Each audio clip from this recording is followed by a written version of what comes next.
नमस्कार छात्रों, मैं विपिन झा आप लोग का स्वागत करता हूं अपने नए वीडियो में और आपके चैनल ग्रेट लर्निंग पॉइंट। अभी जैसे कि मैं 12 की सीरीज को लेकर के चल रहा हूं, जो भी 12वीं के छात्र हैं बीएससी से वो एग्जाम की तैयारी में लगे हुए हैं। आज हिंदी एमसीक्यू का सीरीज लेकर के मैं उपस्थित हूं। कई दिनों से हिस्ट्री दे रहा हूं, आप लोग देख भी रहे थे। मेरे ख्याल से जरूर कुछ फायदा हो रहा होगा, कुछ इजाफा हो रहा होगा।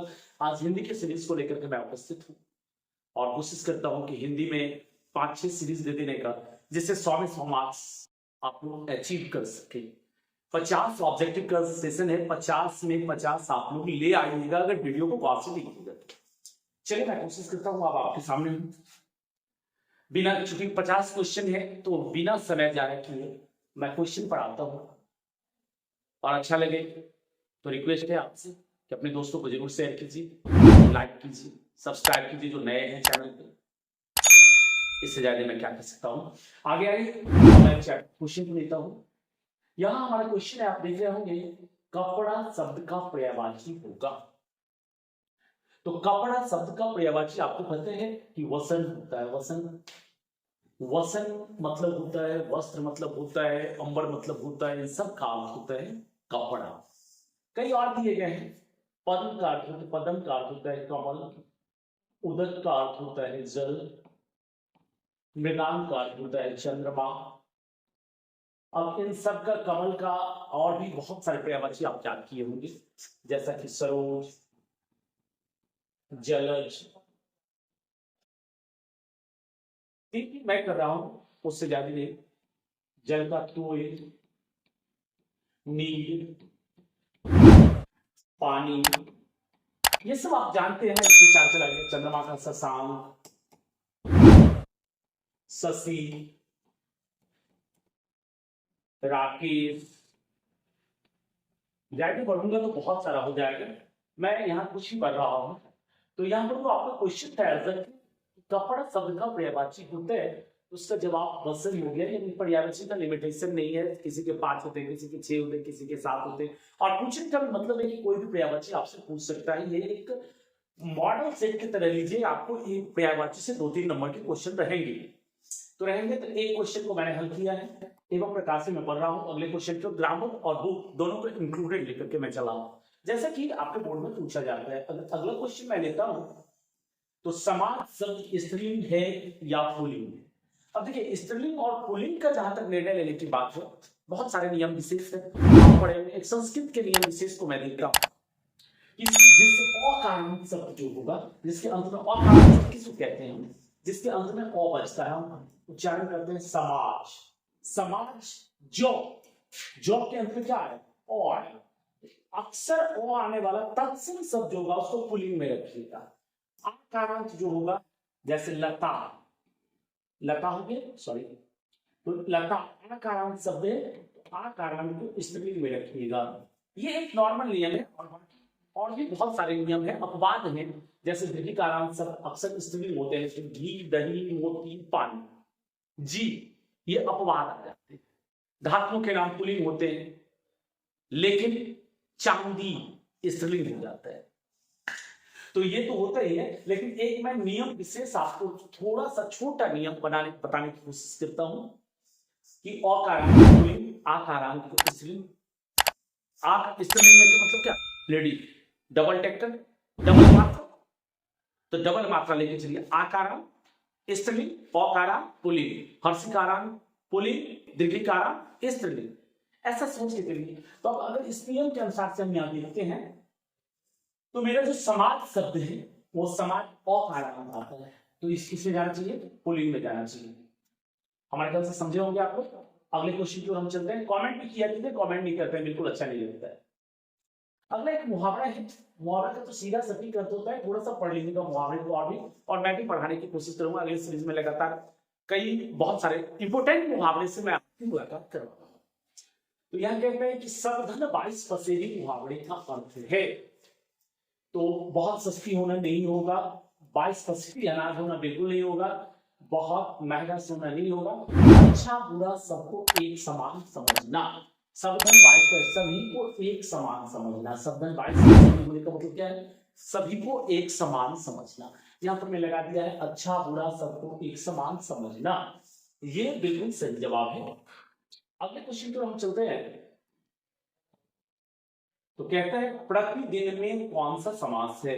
तो देखिए मैं तो अभी सिर्फ प्रतिदिन की चर्चा करूंगा, लेकिन समास का एक वीडियो अपने चैनल पर है। मैं आज से लगभग 2 साल पहले बनाया था, बहुत सारे लोगों ने देखा है, लगभग 10 के से ऊपर व्यू है। आप लोग भी देखिए। समास में से एक भी क्वेश्चन उस वीडियो को देखने के बाद आपका नहीं छूटेगा, ये मैं पक्के दावे के साथ कहता हूं। समास पूछना ही पूछना है, इसीलिए समास के वीडियो को निश्चित देखिएगा, समय निकाल करके देख लीजिएगा। यहां प्रतिदिन, तो प्रति उपसर्ग लगा हुआ है, ये अव्यय भाव समास हो जाएगा। कौन सा समास हो जाएगा? अव्यय भाव समास हो जाएगा। मैंने अव्यय भाव समास को पहचानने के 3 ट्रिक उस वीडियो में दिया है।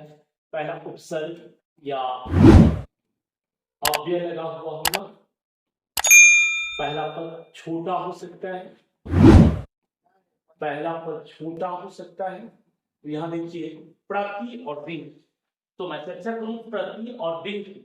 तो प्रति छोटा है, नहीं भी होता है कहीं कहीं, लेकिन तो पहला पद छोटा होता है, तो ये हो गया अव्यय। बस कहीं कहीं अपवाद मिलता है हिंदी में, कुछ अपवाद है, लेकिन ये सब मेरा अपना इम्प्लीमेंट किया हुआ, कुछ शोध किया हुआ है, किस तरीके से आप पहचान देंगे। ये सारे नियम मैंने वीडियो में दिया हुआ है। यहाँ पर कुल मिलाकर के हम देखते हैं, तो प्रति उपसर्ग लगा हुआ है, जिस कारण से ये कौन सा समास हो गया? अव्यय भाव समास हो गया। ठीक है, एक बार समास की वीडियो को देखिएगा जरूर, और कमेंट करके बताइएगा कि सर आपके कहने के बाद मैंने देखा, इसमें क्या फायदा हुआ, क्या घाटा हुआ। सिद्ध शब्द का विशेषण बनता है। अब देखिए विशेषण बनाना के क्वेश्चन हो सकते हैं।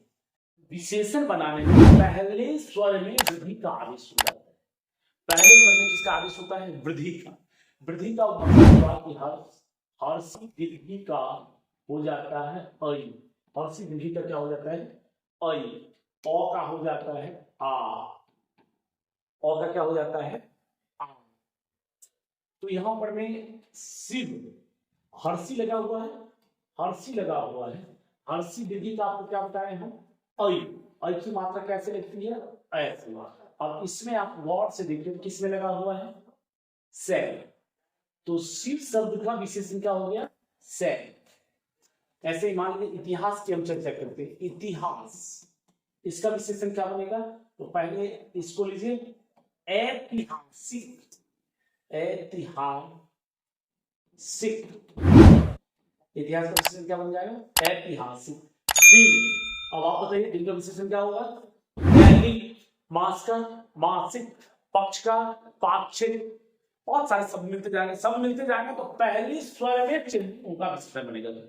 पहले स्वर में चेंजिंग होगा, कैसे होगा? वृद्धि का आदेश। और का आ में परिवर्तन, हर्षी दीर्घी का अई में परिवर्तन, हर्षु दीर्घ का औ में परिवर्तन, ये वृद्धि का आदेश, ये होगा। अब अगले क्वेश्चन देखिए हम।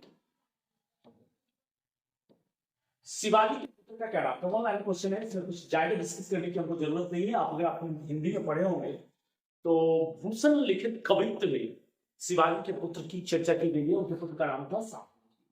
भूषण लिखित कवित्व, 12 लेसन कविताएं मैंने भी पढ़ा रही है। 12 को पोएम पढ़ा दिया है, 2 को पोएम बचा हुआ है, उसको भी पढ़ा देंगे, क्योंकि कहानी तो पढ़कर के बच्चे समझ जाते हैं। कुछ एक क्वेश्चंस का डिस्कस पे कर ही रहा हूँ, उसके साथ में निकाल दूंगा। और कविताओं को मैंने पढ़ा दिया है। अगर दिक्कत लगे उन कविताओं को, उसमें कभी परिचय भी उन सबको देख लीजिएगा। तो भूषण की लिखित कवित्व कविता है आपको, जिसमें शिवाजी के पुत्र का वर्णन है। शिवाजी के पुत्र का वर्णन है, उनके पुत्र का नाम क्या था? साहू जी। तेरा जी, पीरा जी, भानु जी, ये सब कुछ नहीं, ऐसे दे दिया गया है। तो साहू जी शिवाजी के पुत्र का नाम था, तो याद भी होगा, हो सकता है। जयशंकर प्रसाद की नाट्यकृति है। तो यहाँ पर जो ऑप्शन दिए गए उसमें ध्रुव स्वामिनी उनकी नाट्यकृति है, वैसे जन्मे गए उनका कई नाट्यकृति है। आप समुद्रगुप्त नाटक का नाम सुने होंगे, चंद्रगुप्त नाटक का नाम सुने होंगे, ये सारे जो है सो नाटक सम्राट ही कहे जाते हैं जयशंकर प्रसाद। ध्रुव स्वामी है, स्कंद गुप्त है, ये सारे नाटक इनके हैं, नाटक सम्राट के नाम से जाने जाते हैं। इनका सबसे प्रसिद्ध ग्रंथ क्या कौन सा है? कामायनी। आपके किताब में कामायनी का एक अंश दिया गया है पढ़ने के लिए। तुमुल कोलाहल कलह में मैं हृदय की बात, तो जयशंकर प्रसाद, ये भी एक पूछने वाले वाला क्वेश्चन है कि तुमुल कोलाहल कलह में शीर्षक कविता किस काव्य से ली गई है? तो उसका क्या जवाब देंगे आप? कामायनी से ली गई। और कामायनी के रचयिता कौन है? जयशंकर प्रसाद।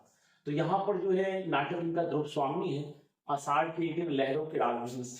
ये दोनों जो कृति है यह मोहन राकेश का है। किसका है? मोहन राकेश। सिपाही की माँ आप में इनकी एक कृति है, आप पढ़ेंगे विस्ती वाला पाठ, सिपाही की माँ। वो जो लेखक है मोहन राकेश, उन्हीं का ये दोनों लिखा हुआ आषाढ़ का एक दिन और लहरों के राजहंस। तो कुल मिलाकर यहाँ पर जो जवाब है आपका जयशंकर प्रसाद की नाट्य कृति कौन सी है, उसका जवाब होता है ध्रुव स्वामी। बाकी बातें तो होती रहती है और पढ़ाई पर पूरा ध्यान दीजिए। मैंने पिछले वीडियो में भी कहा था आप लोगों से कि जो क्वेश्चंस हैं आपके टर्मिनल एग्जामिनेशन के मंथली असेसमेंट टेस्ट, उन क्वेश्चंस को जरूर देखिए, उनका ऑब्जेक्टिव और सब्जेक्टिव को, उससे बहुत ज्यादा फायदा आपको मिलने वाला है। साथ में मैं करवा ही रहा हूँ, कमेंट में लिखिए क्या चाहिए आपको, कौन सा वीडियो चाहिए, कहाँ से चाहिए। अगर समझने में आपको त्रुटि होती है तो वो भी बात आप कमेंट में लिखिए कि सर ऐसे ना ऐसे आपकी आवाज धीमी है, क्लियर नहीं है, ये प्रॉब्लम्स हैं, इस ढंग से कीजिए। अगर चुटकुला कहानी भी चाहिए तो वो भी कीजिए, मैं बीच में कोशिश करूंगा। हिंदी का टीचर हूं तो जो मर्जी वो करूंगा। आप कहिए, आपके जो डिमांड्स हैं मैं आपके साथ खड़ा हूं।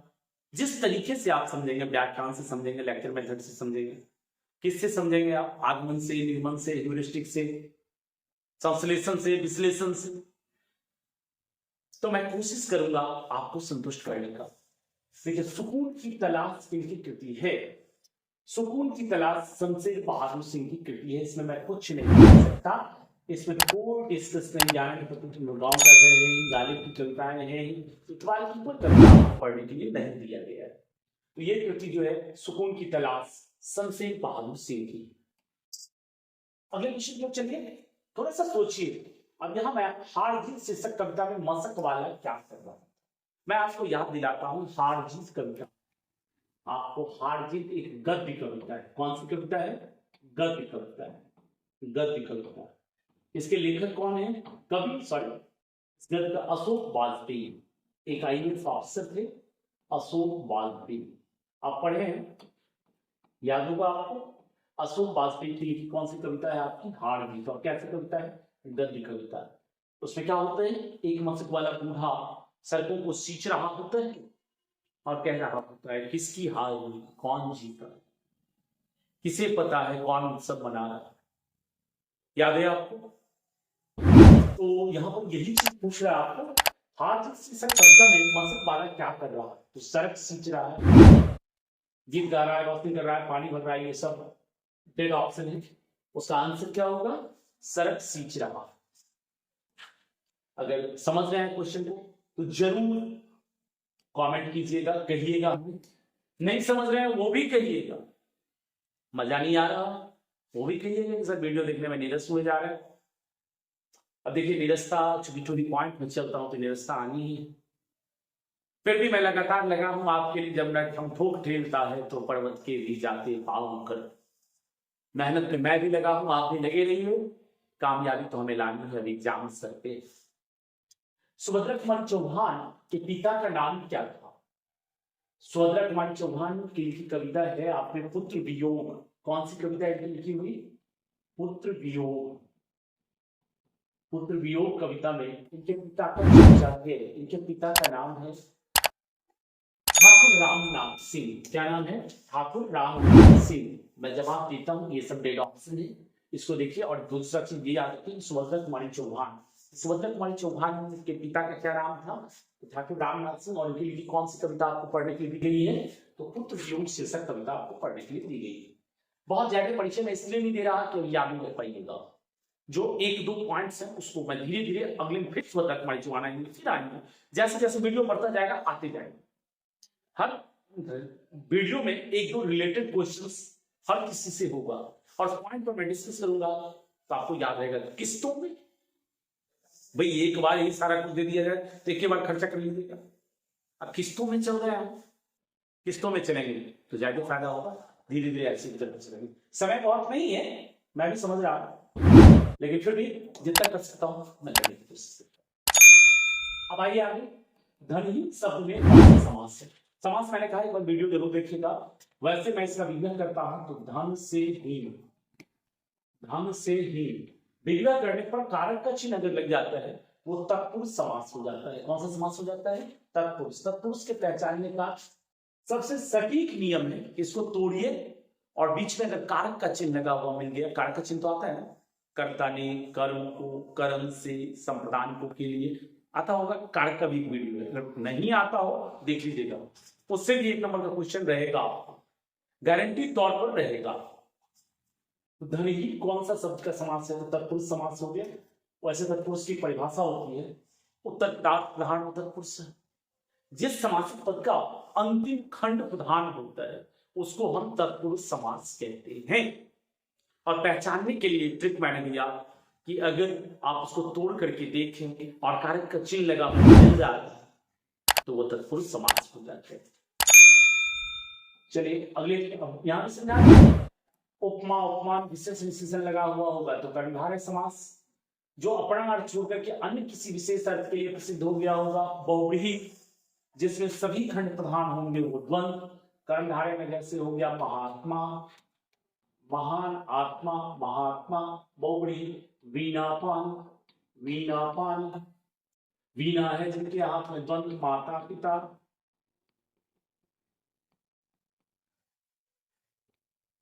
चलिए एक शॉर्टली मैंने समझा दिया, सही चलते हैं अगले क्वेश्चन।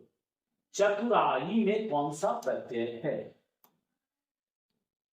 चतुराई प्रत्यय शब्द का पुच्छी होता है प्रत्यय, अंत में लगने वाले वे शब्दांश जिनका अपना कोई निर्धारित अर्थ नहीं होता, लेकिन किसी शब्द के अंत में लग करके उसके अर्थ को परिवर्तित कर देते हैं, वो प्रत्यय कहलाता है। यानी कि अंतिम पर हमको ध्यान देना है प्रत्यय पहचानने की। चतुराई, चतुर जोड़ आई, चतुराई की व्याख्या क्या हो जाता है? चतुर जोड़ आई, राइट के चतुर में रो आई गया, राई कैसे लेंगे? नहीं लेंगे, दिल्ली में लेंगे, यहां भी ले लेंगे, बस क्या आपका आई। तो चतुर जोड़ आई, इसमें कौन सा प्रत्यय हो गया? तो आई प्रत्यय हो गया। कोई भी एक दो और शब्द अपने दिमाग में सोचिए, दूध वाला कौन सा प्रत्यय है? वाला। मत वाला तो वाला प्रत्यय हो गया। लड़ाकू आकू प्रत्यय हो गया। तो अंत में जो शब्दांश लगेगा वो हो गया आपका प्रत्यय, क्योंकि इससे कोई भी शब्द उठा सकता है कहीं से भी। इसलिए मैं परिभाषा और उदाहरण भी समझाने की कोशिश कर रहा हूं। आइए आगे, बहुत सारे क्वेश्चन हैं। जल शब्द का विलोम होगा, विलोम मतलब क्या होता है? उल्टा। तो जल मतलब होता है स्थिर रहने वाला और उल्टा होता है चेतन। इसमें ज्यादा नहीं देखना है, अगर मैं इस पर चर्चा करूं तो जल का मरण हो जाएगा, जंगम का स्थिर हो जाएगा, नश्वर का सॉरी नश्वर का हो जाएगा स्थिर रहने वाला,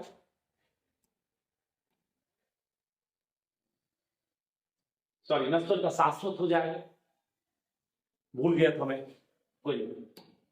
आइए आगे, सुक्ति शब्द का संधि विच्छेद है सुक्ति, सुजोड़ उक्ति, सुजोड़ उक्ति हो जाएगा, दीर्घ स्वर संधि है ये। संधि का भी एक वीडियो मैंने बना रखा है, आप लोग देखिएगा।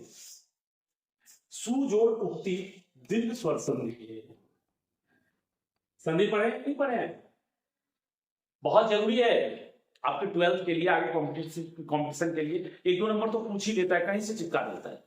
संधि, समास, प्रत्यय, ये सब एकदम इंपोर्टेंट टॉपिक है। सबका वीडियो है अपने चैनल पर, नहीं पढ़े हैं तो देख लीजिएगा। मैं उम्मीद करता हूं कि बड़े बेहतर ढंग से आप समझिएगा, और ना समझने पर मैंने आपको पूरा ऑप्शन दे रखा है कि आप कमेंट कीजिए।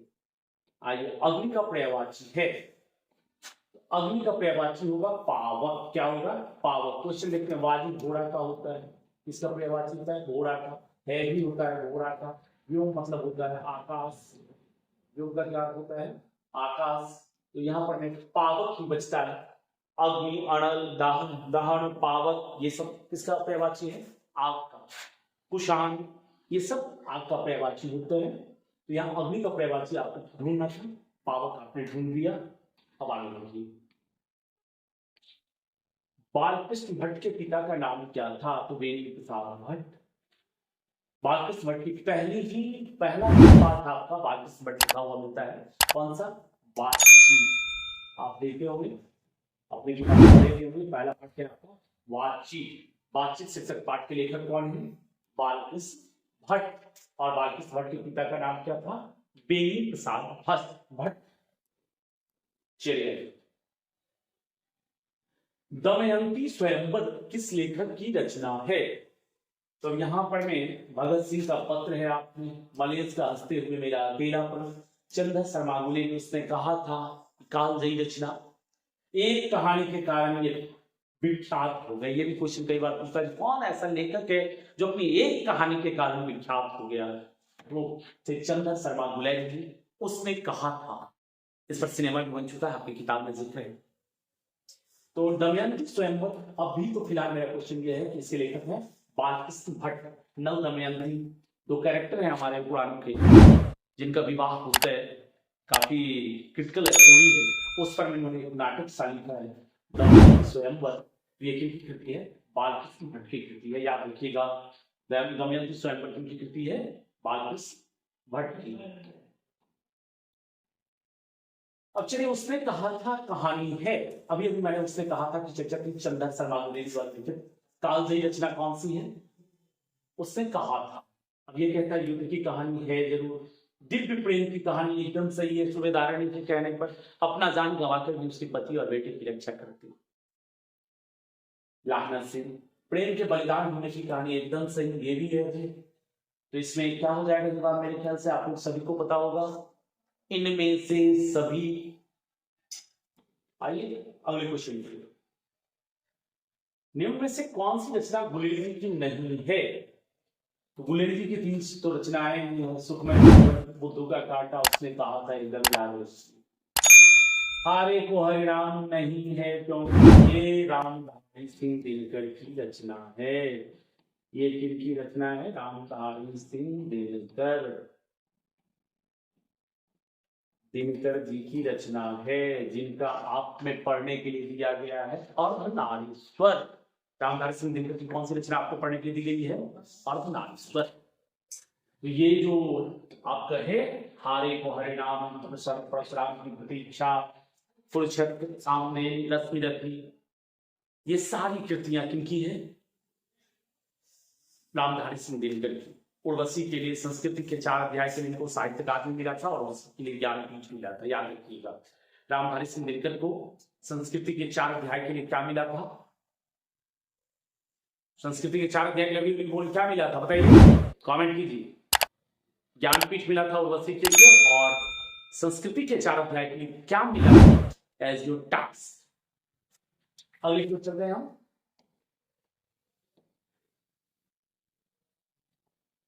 यार, ये तो जयप्रकाश नारायण की बचपन का नाम क्या था? आपके चैप्टर में एक कहानी है, संपूर्ण क्रांति, निबंध है, भाषण का अंश है, पटना में भाषण दिए थे, संपूर्ण क्रांति।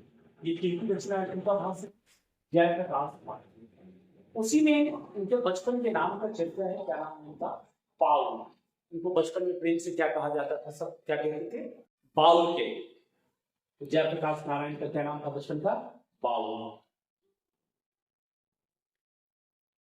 चू न करना भावड़ी कर थे, तो आवाज नहीं करना, नहीं बोलना, सह जाना, व्यर्थ निंदा करना। व्यर्थ निंदा करना नहीं होगा, नहीं बोलना नहीं होगा, सह जाना नहीं होगा, आवाज नहीं करना। चू न करना मतलब आवाज नहीं करना, सह जाना नहीं होगा। सहने में दर्द भी सह सकते हैं, बातों को भी सह सकते हैं, वो नहीं हो सकता। आवाज नहीं करना इसका सही जवाब होगा। अब अगले क्वेश्चन की ओर आप चले। आकाश शब्द का विलोम होगा, यानी आकाश का उल्टा क्या होगा? तो इसमें आकाश का पर्यायवाची दे दिया है, अंबर, व्योम, गगन। ये तीनों आकाश का पर्यायवाची, जिसका अर्थ ही आकाश होता है। एक उल्टा बचता क्या है आपका? पाताल। आकाश शब्द का विलोम क्या बचता है आपके पास? पाताल।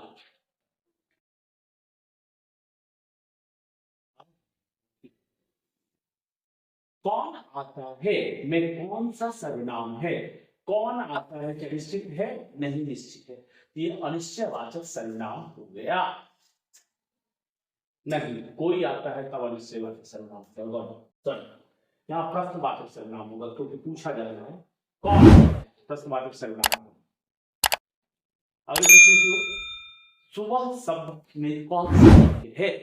सुबह हो गई है, गई है ना कि गया। सुबह हो गई है तो कौन सा शब्द होगा? स्त्रीलिंग हो जाएगा यहां। अगले क्वेश्चन पर चले हम। तीव्र बुद्धि वाला कहलाता है। अब इसमें डिस्कस करने की गुंजाइश नहीं है बच्चों, जहां भी समझाने लायक रहता है मैं समझाता हूं। अगर फिर और डीप चाहिए कमेंट, मैं कोशिश करूंगा अगली वीडियो से। तीव्र बुद्धि वाला कहलाता है तो कुशाग्र, अनेक शब्दों के लिए एक शब्द है ये। तीव्र बुद्धि वाला क्या कहलाता है? कुशाग्र कहलाता है। अगले क्वेश्चन की ओर हम चलते हैं। फिर 50 क्वेश्चन का कलेक्शन मैं किया था, तेजी तेजी में आज करूंगा। काजल शब्द में कौन सा लिंग है? तो काजल शब्द पुल्लिंग होता है। काजल शब्द कौन सा लिंग होता है? पुल्लिंग। और काजल शब्द है ये पुल्लिंग होता है। मैंने कुछ ट्रिक भी आपको लिंग निर्णय का दिए हैं। इतिहास शब्द का विशेषण कुछ देर पहले मैंने समझाया था। ये हर्षी देवी का हर्ष ऐ हो जाएगा। तो यहाँ पर देखिए शब्द लिखा हुआ है ऐतिहासिक। ऐतिहासिक भी है, ऐतिहासिक भी है, लेकिन आपको क्या होना है? ऐ में परिणत होना है। ऐ कहाँ लिखा गया है? यहाँ पर में है ऐतिहासिक, क्योंकि पहले हम समझा चुके थे विशेषण बनाना। अब आइए, बाल शब्द में कौन सा लिंग है? बाल पुल्लिंग होगा, बाल का स्त्रीलिंग हो जाता है बाला। बाल का स्त्रीलिंग क्या होता है? बाला। तो बाल हो गया पुल्लिंग शब्द।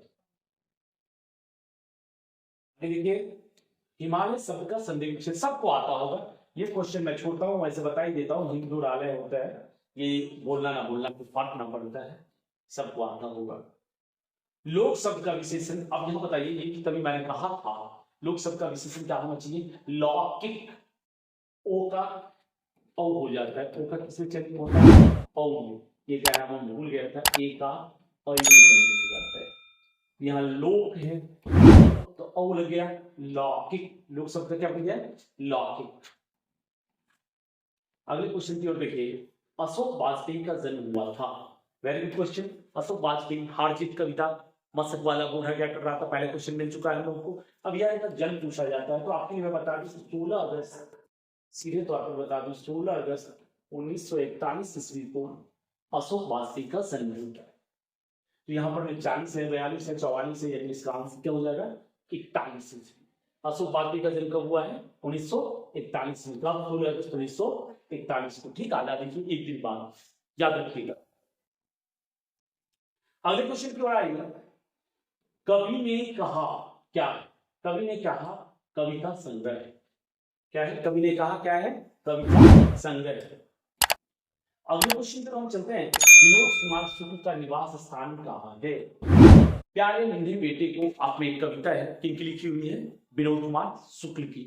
और उनका निवास स्थान था रायपुर, छत्तीसगढ़। कहाँ था? रायपुर, जो अब छत्तीसगढ़ की राजधानी भी है। उनका निवास स्थान था रायपुर, छत्तीसगढ़। अगला क्वेश्चन, लोग भूल गए हैं किसकी रचना है? तो लोग भूल गए हैं रघुवीर सहाय की रचना है। ज्ञानपति गांव का घर आपने देखा, भूषण का कवित्व है, सूरदास के सूर के पद है। तो ये सब तो भाई ठीक है, ये सब पुराने टाइप के कवि हैं। ये काल के हो गए, ये भक्ति काल के हो गए, ये आधुनिक काल के और ये आधुनिक काल के कवि हुए। तो यहाँ लोग भूल गए पर्टिकुलर पुस्तक का नाम है, जो किनकी कृति है, किनके द्वारा लिखी गई है। तो अगर इसमें मैं जिक्र करूं तो ये रघुवीर सहाय की कृति है। याद रखिए, बड़ा इंपॉर्टेंट क्वेश्चन आपके लिए, बड़ा सेलेक्टेड चीज का मैंने कलेक्शन किया है कि काफी हद तक आपको पहुंचा सकूं। अब पता नहीं कि आप कितना देख पा रहे हैं। मैं तो अभी 30-32 क्वेश्चन तक पहुंचा हूं। स्किप मत कीजिएगा, देखिएगा तब फायदा होगा, नहीं देखिएगा तो कहां से फायदा होगा।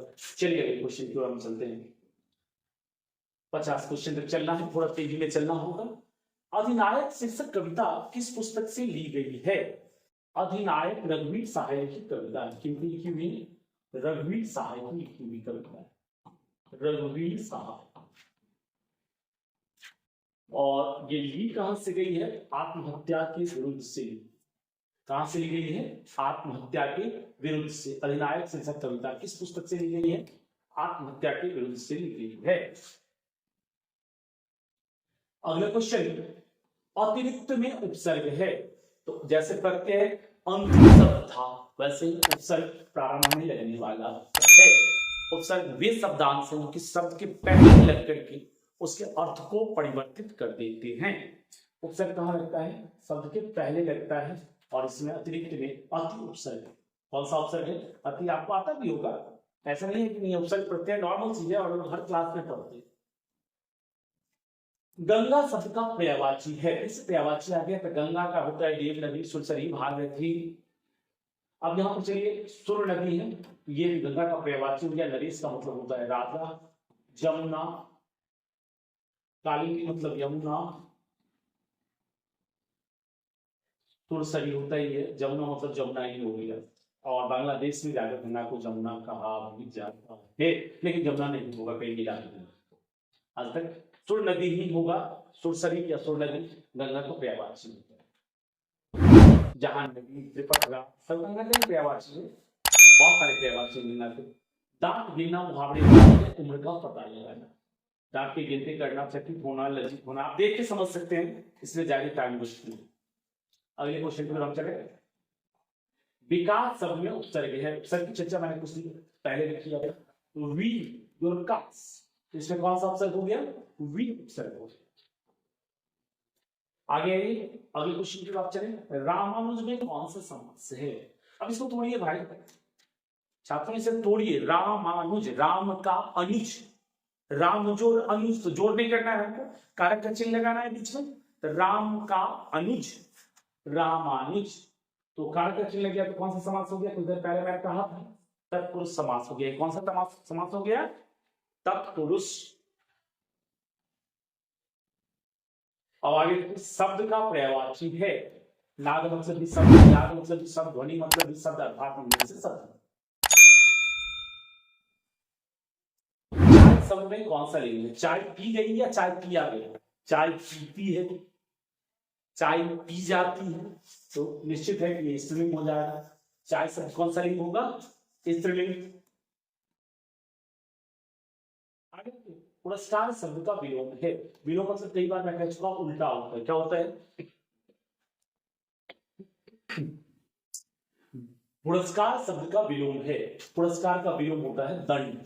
पारिश्रमिक, परिश्रम करने के बाद जो प्राप्त राशि होती है उसको कहा जाता है सम्मान देना, आपको पता ही है। आगे वर्ण के आधार पर संधि के कितने भेद होते हैं? वर्ण के आधार पर संधि के 3 भेद होते हैं, स्वर संधि, व्यंजन संधि और विसर्ग संधि। लिखना जरूरी नहीं है, आप लोग को याद होगा, स्वर संधि, व्यंजन संधि और विसर्ग संधि। अगले क्वेश्चन थोड़ा पाइए। दक्षिण में कौन सी संधि? दक्षिण एक दिशा का नाम है। दक्षिण एक दिशा का नाम है। तो जहां भी किसी एक पार्टिकुलर व्यक्ति, वस्तु, स्थान, दिशा इत्यादि का बोध होता है उसको हम कहते हैं व्यक्तिवाचक संज्ञा। जिससे जाति भर का बोध होता है उसको कहते हैं हम जातिवाचक। जिससे गुण, दोष, दशा इत्यादि का बोध होता है उसको कहते हैं भाववाचक। गुणवाचक की कोई संज्ञा मिलती ही नहीं है। द्रववाचक और समूहवाचक संज्ञा के 5 भेद होते हैं, अभी पढ़ेंगे। अगला क्वेश्चन कहता है जयप्रकाश नारायण ने छात्र आंदोलन का नेतृत्व कब किया? आपको पता होगा कि सन 1974 ईस्वी में जयप्रकाश नारायण ने छात्र आंदोलन किया था, जिसके फलस्वरूप इंदिरा गांधी ने 1975 ईस्वी में इमरजेंसी लगाई थी। देश में आप जरूर पढ़े होंगे कहीं ना कहीं। और पहली बार गैर कांग्रेसी सरकार 1977 ईस्वी में इसी आंदोलन के फलस्वरूप निर्माण किया गया था, मोरारजी देसाई के नेतृत्व।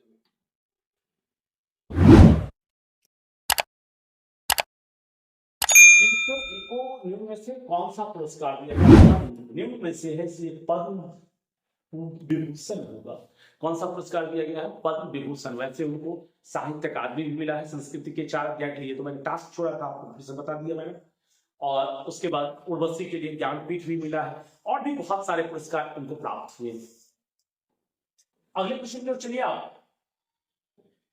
रिकंस्ट्रक्शन ऑफ इंडियन पॉलिटी नामक पुस्तक किसने लिखी? तो इसने लिखी। किसने लिखी? तो इसने लिखी।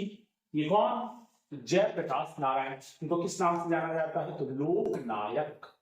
इनको किस उपाधि से जाना जाता है? लोकनायक। लोकनायक जयप्रकाश नारायण। और संपूर्ण क्रांति की चर्चा में कर ही चुका हूं। अर्धनारीश्वर कल्पित रूप है। अर्धनारीश्वर शिव और पार्वती का कल्पित रूप। ये रामधारी सिंह की रचना है, जिसके पहले पैराग्राफ में इस बात का जिक्र है कि अर्धनारीश्वर शिव पार्वती का कल्पित रूप। अगले क्वेश्चन की ओर हम चलते हैं।